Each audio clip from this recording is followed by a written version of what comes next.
they were interviewing the head of NASA, and they were asking him about why China is sending rovers out to the dark side of the moon. And he was like, let them do it. We don't care what's back there. Well, the moon itself is an enigma. Shouldn't be. Right, of course. Shouldn't be where it is. The orbit of the moon is unlike any other orbit, and there is geologic evidence to suggest there was a time where we had oceans and no moon, and the tides were huge. I mean, we're talking like 400-foot waves that were coming in and just decimating land.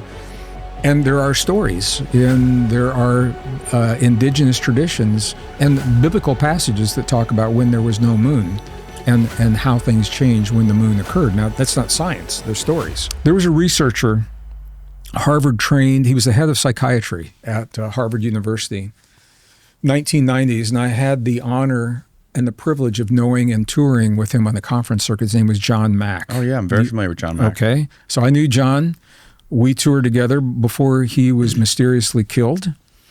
And there's a lot of uncertainty about precisely how that happened. The wrong way, crossing the street in London, right? He wasn't crossing a street. He was on the sidewalk, and the car left the street. He was on the sidewalk after the conference. He had dinner with friends at night. He was walking home at night. The car left the street camp on the sidewalk, struck him down, and returned to the street. And he was conscious when they found him, and he died not long after that. He was the first scientist that gave credibility to the phenomenon of what we today call alien abduction. Yes. Now, this has taken on a whole new meaning because of what's happening in Congress, the disclosure hearings that are having about do we have technology? Have we met these beings? Do we have in our possession all that? So this is in the 90s before, all this was under wraps. Right.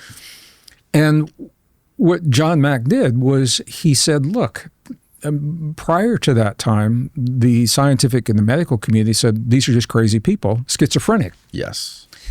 John Mack said, look, this is happening on every continent, in every culture, and it's been happening for hundreds of years.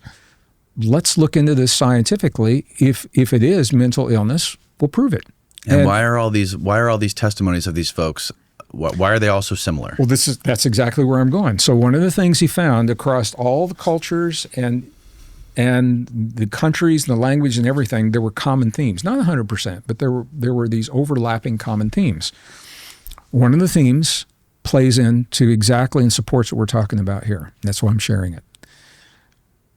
One of the things people would ask as an abductee, I probably would as well, is why me? Why have you chosen me, and what is it, that you want me to know, or what do I need to know? And one of the common themes was that these beings that did the abducting, the abductors, were actually life from other worlds, advanced forms of life, and they are here, they said, because we're at a point in our evolution that they were in their evolution a long time ago, where they had to choose between biology and technology. They chose technology, and they're sorry that they did that because they lost so much of their biology. They lost the ability for emotion. They lost the ability to conceive internally, sexually. It's all asexual. And they want that back, and they're warning us not to make the same choice. So that's one category. Another one is really fascinating to me. It was not John Mack, but there was a study that was done. Not everyone fit into the John Mack category. There were a large number of people that revealed that the abductors are not aliens from another world, but they're us. That makes the most sense to me. From another time. They're us from our own future. These are humans coming back because we gave our humanness away to technology. They're the product of the loss of their humanness. They're warning us not to do it, and they're also want it back. And they're thinking that would explain the extraction of eggs and sperm. Exactly, eggs, sperm, and DNA. They're thinking they can at least merge some of this back into their existence. Mm-hmm. Whether you believe either of them or not, some people are more drawn to one or the other, but they're both saying the same thing. There's something about us that's worth preserving. There's something about us, and and that this isn't going to go on for decades. We're at this this is within the next year, 2 years, 3 years, certainly 5 years between now and 2030. If we give our humanness away, we can never go back. And they are inviting us or warning us not to do that from two very, very different perspectives. Isn't that interesting? Another interesting thing about the testimony from all the people that John Mack talked to is that a vast majority of them said that when they asked these beings during these experiences they had, whether you want to believe that they were real experiences or that whether they happened all inside their head, either way, a vast majority of these folks said when they asked these beings who they were, where they were from, a lot of them said they were from the future. Yeah. They didn't say they were from other planets or whatever. And if you look at all the living species on Earth. They were Earth, humans from Earth. Exactly. Where'd you come from? Well, that makes We didn't come from anywhere. We came from here, from Earth. Right, exactly. And if you want to, compare extraterrestrials from another galaxy or from another Goldilocks planet in another solar system to us, like, first of all, what would be their incentive to try to warn us and try to save us, right? Like, why would we want to travel across the galaxy just to warn this other civilization not to destroy themselves, right? It would make sense if they were us from the future, they would have an incentive to do that. Another thing, anthropologically, easy for you to say, is that this is a team. Yeah, exactly.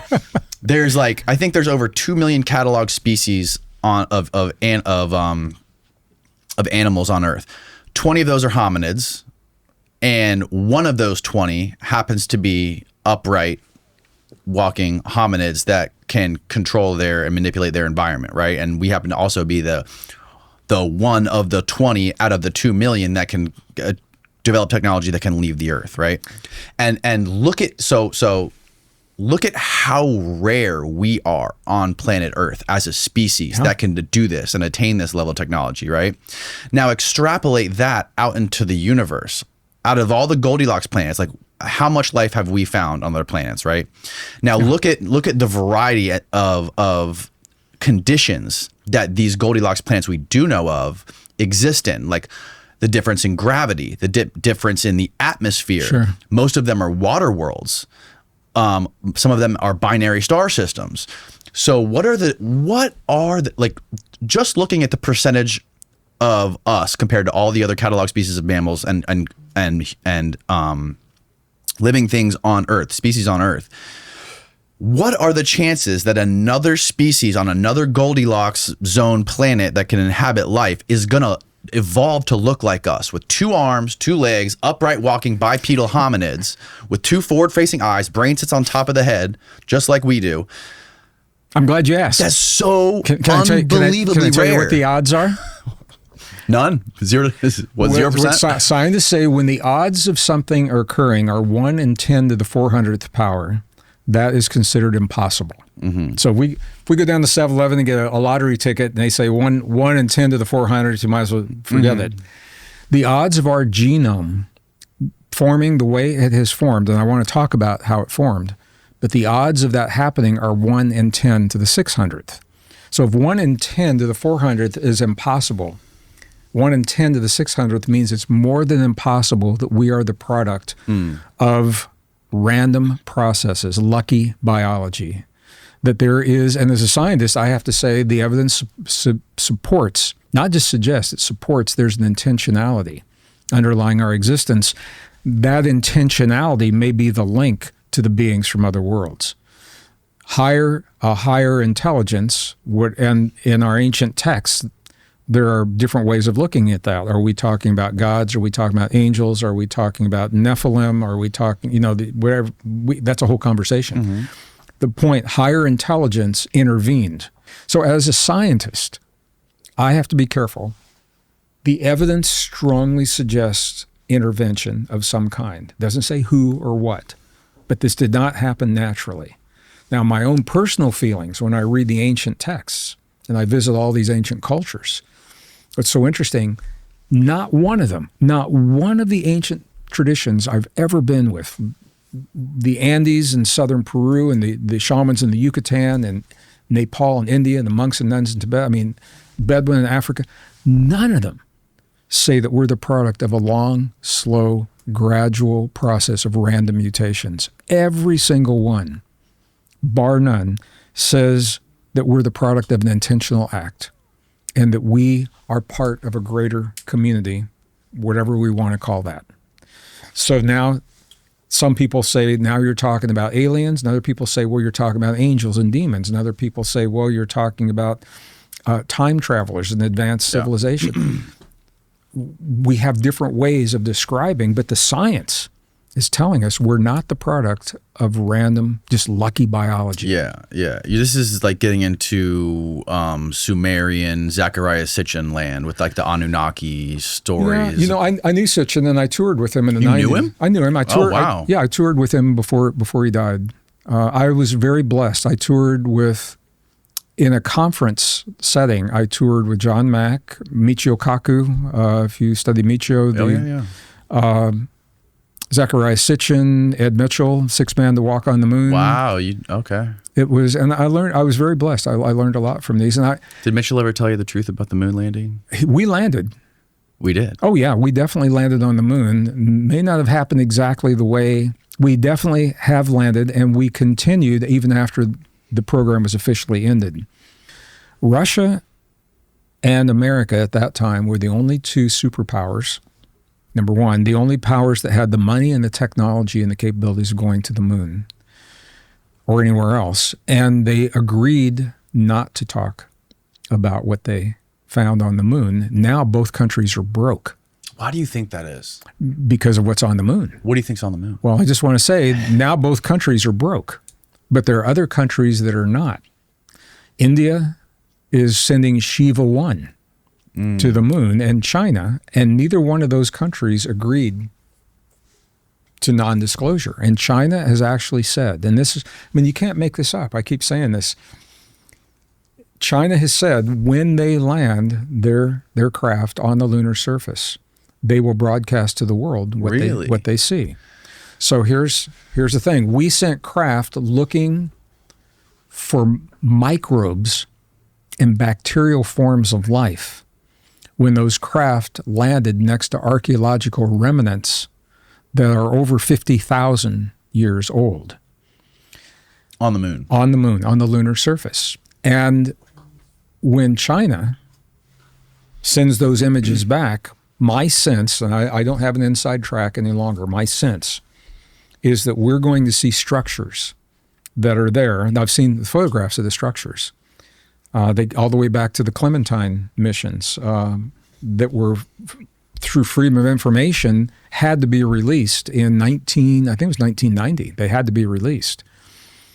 And they did, and they pixelated out all of the archaeological structures. And some of them are towers, some of them are long, elongated archaeological structures. So look at the irony.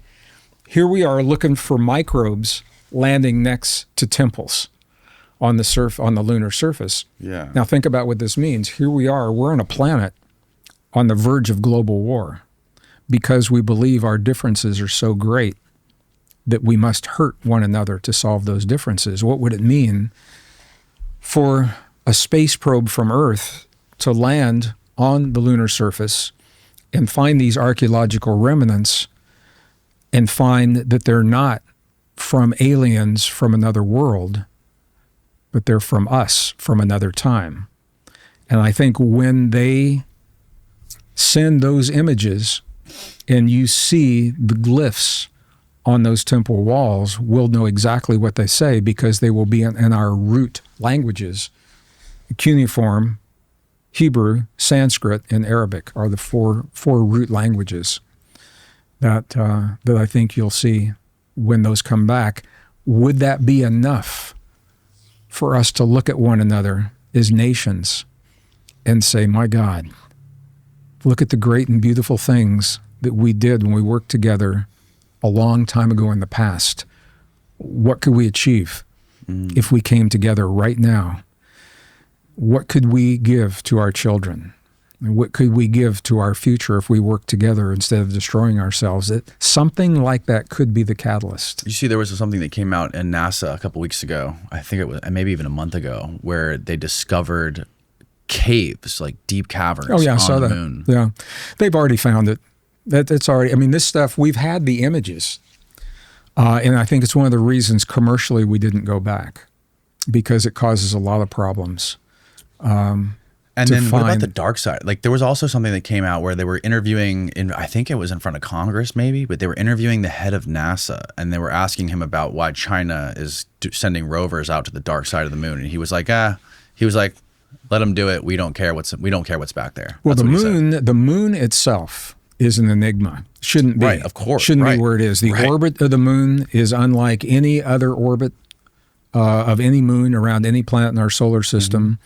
The multiples, the dimensions, the geometry of the moon, the number of moons between Earth and the sun, the number of moons between Earth and the moon, these are very precise. They're integer multiples. This doesn't happen in nature. All the other planets in our solar system, the moons typically orbit around the equator. Ours is offset just enough to give us the gravity to stabilize our ocean tides. And there is geologic evidence to suggest there was a time where we had oceans and no moon, and the tides were huge. I mean, we're talking like 400-foot waves that were coming in and just decimating land. And there are stories, and there are indigenous traditions and biblical passages that talk about when there was no moon and how things changed when the moon occurred. Now, that's not science. They're stories. Right. But the geology does suggest they found evidence of these massive tides at a time when it's believed the moon didn't exist. The question is the moon a natural moon?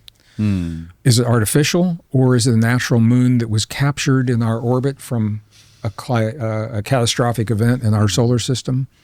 And all big questions, you know, to be answered. What other ancient texts or anything that you've looked into, or ancient religious cults have talked about this DNA, this merging of the DNA telomeres, other than like, and how does, I know like the Sumer, what exactly does it say in the Sumerian tablets and those myths? Yeah, this is why I want to go back to Sitchin. I think Sitchin, I have a lot of respect for Zechariah Sitchin. Mm-hmm. I think he was a brilliant man. I think he was a good scholar.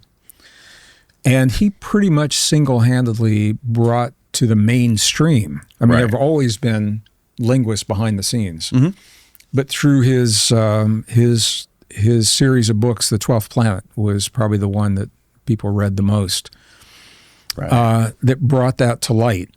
I didn't and continue to not agree with his interpretation. His interpretation is that we are here because we were made to be slaves.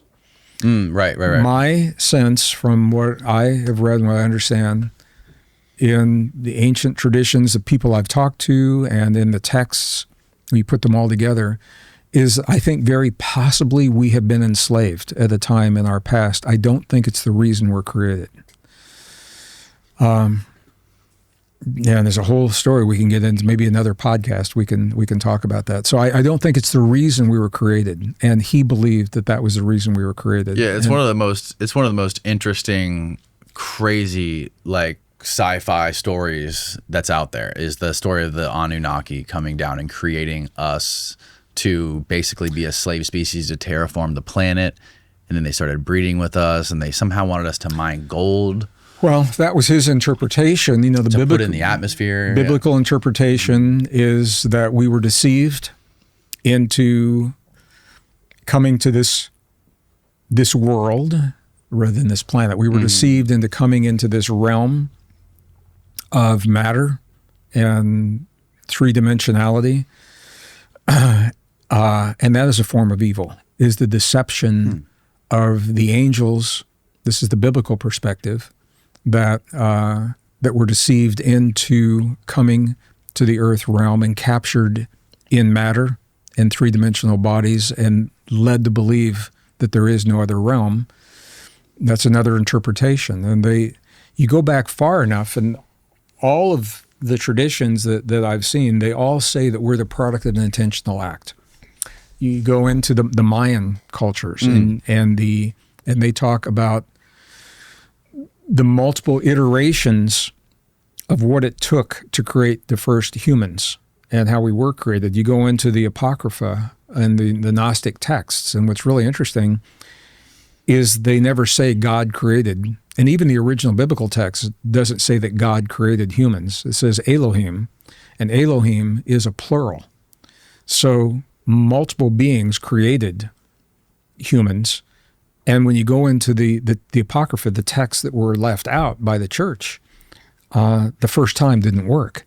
Multiple iterations of humans had to be created to hold the power of the soul in the three-dimensional world. So another way of saying that is multiple iterations of DNA had to be tested to hold the sound or the frequency as the antenna to tune us into where we are. Multiple iterations.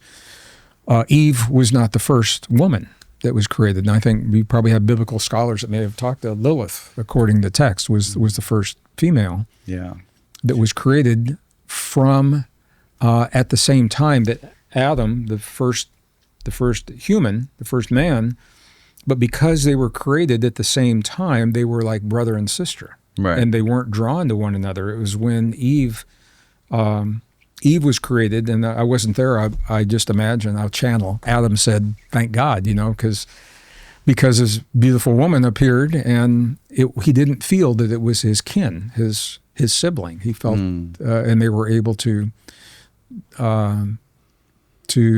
be as man and woman. Right. Yeah, it's interesting that all of the entire Bible, there's no evidence of anything in the Bible prior to the Hellenistic period. It all came after the Hellenistic era, which is fascinating. And there's literally during the 3rd century BC and up to the 2nd century BC is when all these biblical characters started to get written about. Like, for example, Moses. There was 24 versions of Moses that were written about in the Hellenistic area that were preserved in the Library of Alexandria. And then after this is when we start to get this biblical narrative to come forth. So it's interesting. And also when it comes to the Dead Sea Scrolls, one of the weird things about that is it's mostly Hebrew, right? There's Hebrew, there's Aramaic, there's Greek. Greek, right. But there's no other Hebrew language anywhere in antiquity. Well, a couple things. First of all, we don't even know where the scrolls came from. They have been attributed to the Essenes, who were a mysterious sect that showed up 500 years before the time of Jesus of Nazareth, who did not even call themselves Essenes. The Egyptians called them therapeutae because they knew how to heal. And Jesus and his mother and her mother were all of the Essene lineage. So he was raised in the lineage that understood healing. The scrolls now, they were found in Qumran, but now they're doing DNA studies, and the parchment that they're on some of it didn't come from the Middle East. So now the question is, were the scrolls created somewhere else and brought to Qumran intact? Or was the parchment created somewhere else, brought to Qumran, and then the scrolls were transcribed from the other documents by the Essenes? And we don't know the answer to that right now. Right. For our viewers, the reason the scrolls are so powerful, and again, you can't make this up. This is all 20th century. 46, 47-ish, right around there, the scrolls were found. The oldest records of the Old Testament unedited by the church. 45, the oldest records of the New Testament, and the Gnostic texts were found in Egypt, in Nag Hammadi, a little village, they're called the Nag Hammadi Library. And these are the lost Gospels that the church edited during the 4th century. So now we've got the Gospel of Philip, the Gospel of Thomas, very controversial. Gospel of Sophia, where the women in the Bible, they were there, and there were Gnostic women. Some of the female, there's a text called Thunder Perfect Mind. What a powerful text written by a Gnostic woman. So within just a few years of the mid-20th century, we had the oldest records of the Old Testament, the oldest records of the New Testament, and the books that had been edited out. 43 books had been edited by the church in the 4th century. And we had a complete view. And then you begin to see why the church omitted some of the text, because it destroys the narrative that has been preserved through what we call the Bible. Now, I think the Bible is a good book. Is it complete? No. Right. It's not. Is it selective? Yes. Right. Yeah. One of the interesting things about the Bible is, like, the way we look at religion today is vastly different than the way people looked at religion in antiquity. Right. We look at, like, some folks like to look at religion as like hard fact and science, right? As if like that's what they live by. I mean, it's one thing to look at it that way. And then it's another thing to look at it as like a tradition or a mythology, something that upholds values for you and your community. Like back then, there was like religions weren't exclusive. Like Yahwism, all these other religions were just like people embraced all of them. Well, and they do. When I'm in the Middle East, we before October 7th of 23, we were leading groups into the Holy Lands that include Israel, include the surrounding areas. And we would go into cities and villages where people of all faiths, they worked in the same restaurants, they lived together, they're neighbors, they're friends. The Arabs observe all the Jewish holidays, the Jews observe all the Arab holidays, which means they get a lot of days off during the year. Their kids play together and they know how to live together. It wasn't a problem for them. Right. A lot of people, when we have this conversation, they will acknowledge the Bible is incomplete, and they interpret that as the divine inspiration that led the church to create the Bible as it is, because this is the way it's supposed to be. This is what they'll say it was.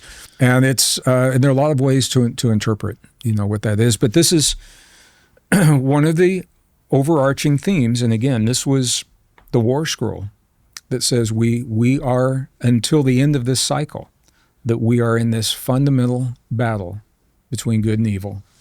And that the way that we triumph is by embracing the truth of who we are. That's it. And you can read whatever words you want to read into that, whether you want to talk about biology or you talk about the word divinity. Right. So what we're invited to do is live the best version of ourselves. Was that War Scroll? What year was that one discovered? Was 40, that one? That was 40. Okay, that was so the first batch. In cave number 1, Yeah. were the first 7 scrolls that were discovered, and they were some of the most intact. The Isaiah scroll is the one that's the most intact. And if you go to Jerusalem today, just outside of Jerusalem, there's a museum called the Shrine of the Book Museum. Have you been there before? No. Oh, this is amazing. So the museum on the outside is a white structure that is made to look like a large version of the top of one of the vases, one of the clay vases. Steve, you can probably bring up Shrine of the Book Museum, if you would, please, and I want to show you something on here. Cool. When you go inside, the central part of the inside of the Shrine of the Book, there it is right there. Oh, okay, so there's the outside. Oh, cool. So that's the top, and then there's a black obelisk next to it. Can you see if it shows the black obelisk next to it? There, right, that thing right there. Lower, yeah, there it is right there. This is the symbol between the sons of darkness and the sons of light. That black obelisk represents the sons of darkness. The white represents the sons of light. Interesting. The first 7 scrolls are housed in this museum. Oh, really? And then what you're seeing in the center, Steve, you could enlarge that upper left. Oh, now it's right in the middle. Yeah, right there. Thank you. Thank you for the work you're doing behind the scenes. What you're seeing here is this is made to look like a Torah scroll. And what you're seeing on display is the Isaiah scroll, the most intact. It's wrapped all the way around. And that whole structure is designed in the event of a nuclear attack. The belief is that the information on the great Isaiah scroll will be the foundation of the new civilization that emerges from the destruction, and it must be preserved at all costs. So this entire structure is designed to drop underground into a vault, and the lid is a concrete and steel lid that comes over it to preserve the great Isaiah scroll in the event of a nuclear attack for the emerging remnant afterward to have all the information they need to build the new civilization. That's how important the Isaiah scroll is believed to be. Isn't that amazing? That's insane. Yeah. And this is where again? This is in the Shrine of the Book Museum, just outside Jerusalem. And then the other scrolls are in the displays that you see around. But that's the Isaiah scroll that you're seeing right now. What is the significant? What's in the Isaiah scroll? Have you read it? Oh, yeah. Well, my Hebrew is not the best. My biblical Hebrew, I've read the English translations of it. In 23, there was a new exhibit inside of here, and the only scroll that has ever been found of the book of Genesis, the original Genesis, was found. And at that time, it was not in good shape. It was still rolled, and they couldn't unroll all of it without damaging it. So we now have technology. They can see what's in it without actually breaking it. But that's there's so much. The scrolls are important for a number of reasons. They're important certainly for the Jewish people in terms of their tradition, but humankind in general, because it's in those first 5 books of the Old Testament, Genesis, Exodus, Leviticus, Numbers, Deuteronomy, that mathematicians and statisticians were able to load them into the computer back in the 90s and run search algorithms called ELS, electronic skip sequences, or letter sequences. And what they found when they do that mathematically is beyond random, beyond chance. Statistically, what they're finding is meaningful information encoded in number underlying the letters of only these first 5 books. They tried it with other books and it doesn't work. So there's something very special about those first 5 books, a deeper meaning below the letters that we read on the page. Every ancient alphabet, bar none, has always had a number that represents the letter. The science of that's called gematria, and it's not numerology. Numerology is a loose subset that doesn't follow the rules.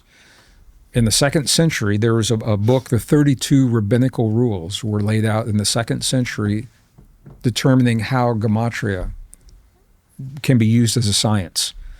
And I've spent a lot of time with this. I've got the software, run the algorithms, and you can't fake this stuff. I mean, everything that has happened in the past is encoded into that document. They did the original. Are you familiar with this? Have you had guests talk about this? Okay, so roughly, vaguely.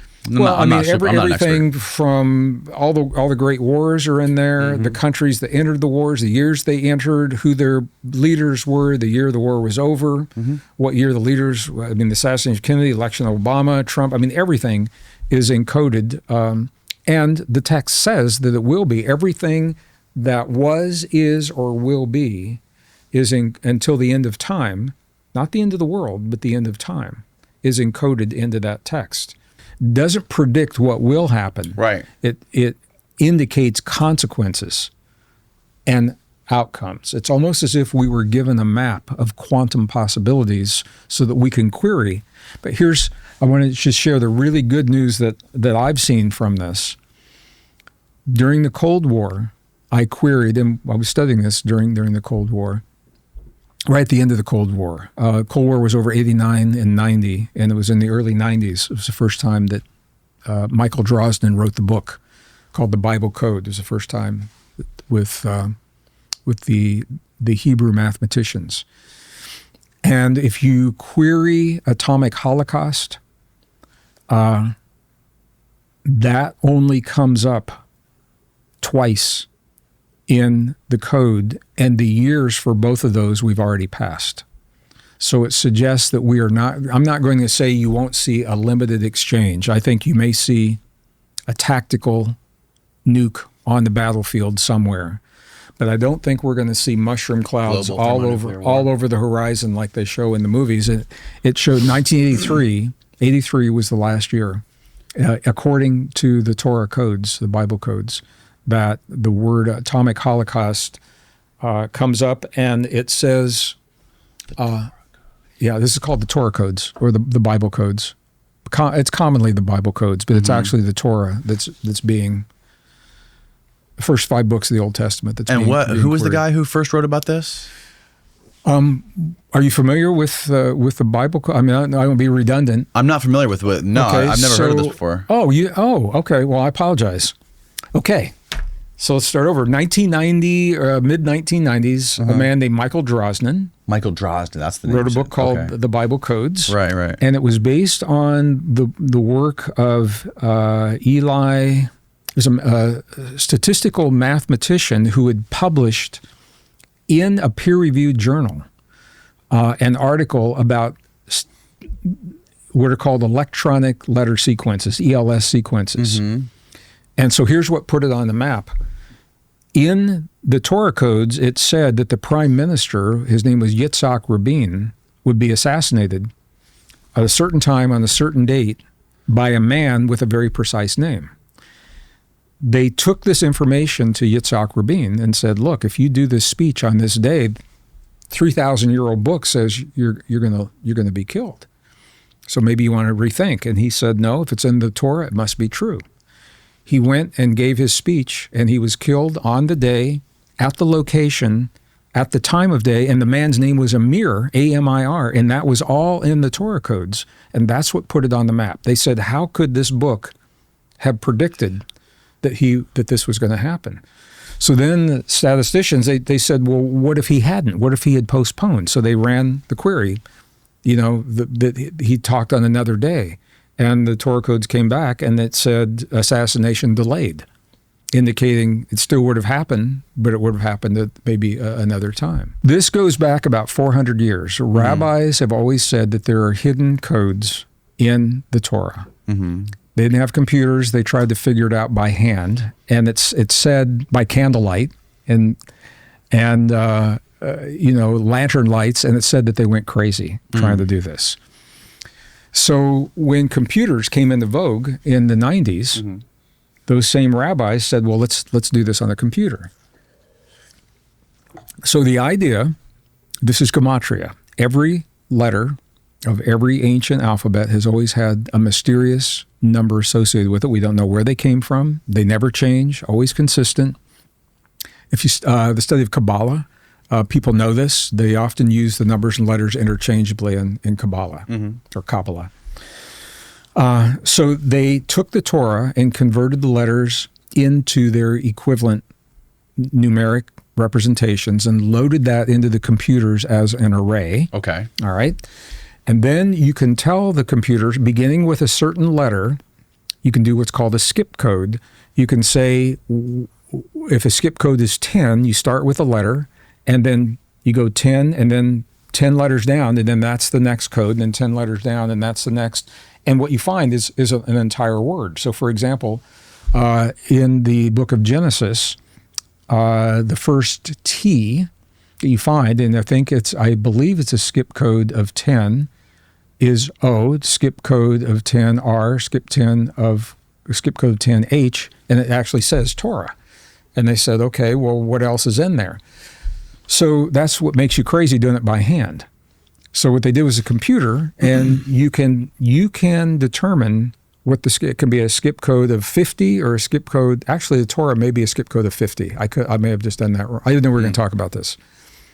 And I haven't done it for a while. You can determine the skip code, and what it will do, it will search horizontally, it'll search vertically, and it'll search at a diagonal. Okay. There you go. Right, I was just going to, you're reading my mind, so you can see how these skip codes work. Okay. The key is it has to be entered in Hebrew. You have to enter the query in Hebrew. So Harold Gans was a CIA analyst who wanted to debunk this.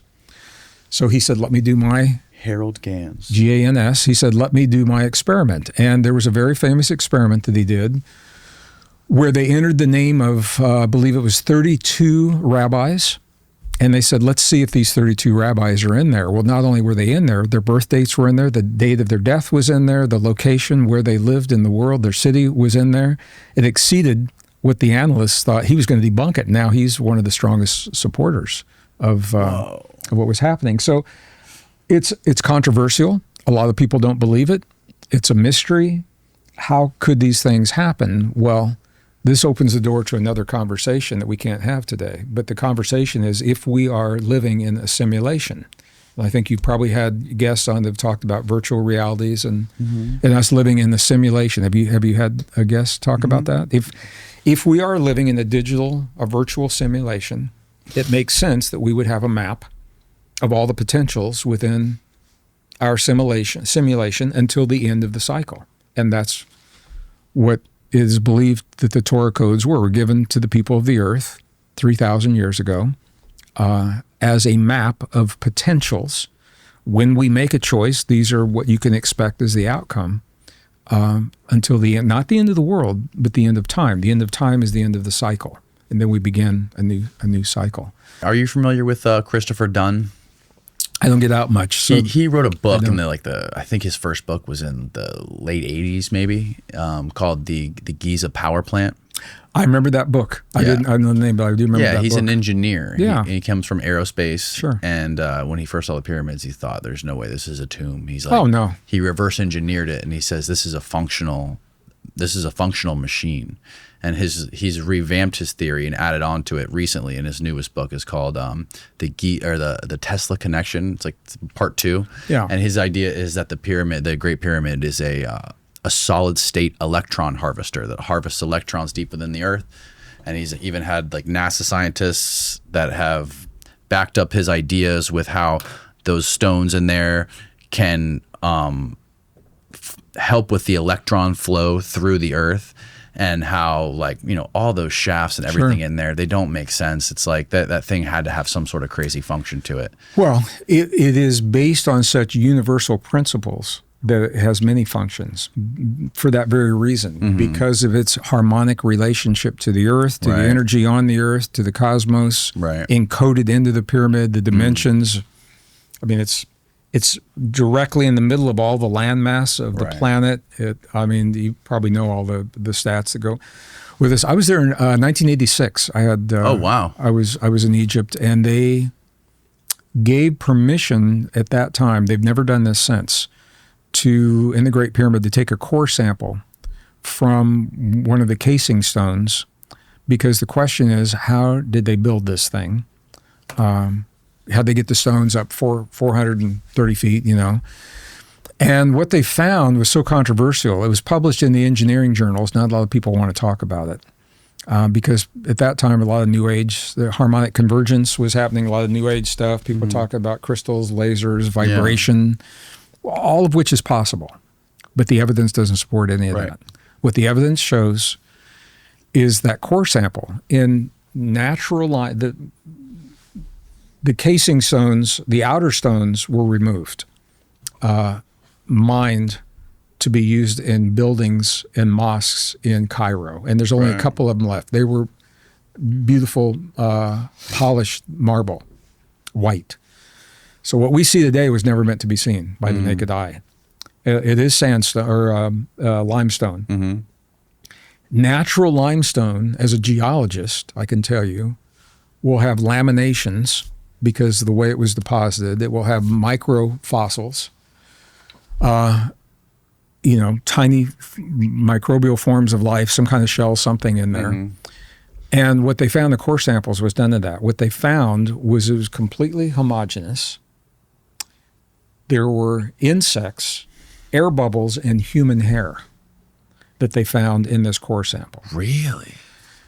What they now believe is that they were built, whoever built these used a technology that we're only starting to use today. And they took the natural stone, pulverized it, mixed it with a matrix of an epoxy, and poured the stones in place to get the high tolerances, less than a thousandth of an inch between the stones. And to get the materials up high, they poured the stone and it dried in place. And now They think the same thing happened in Peru at places like Ollantaytambo, Machu Picchu, the Coricancha, things like that. And it's a very different way of looking at the technology. But if that's the case, that's more advanced.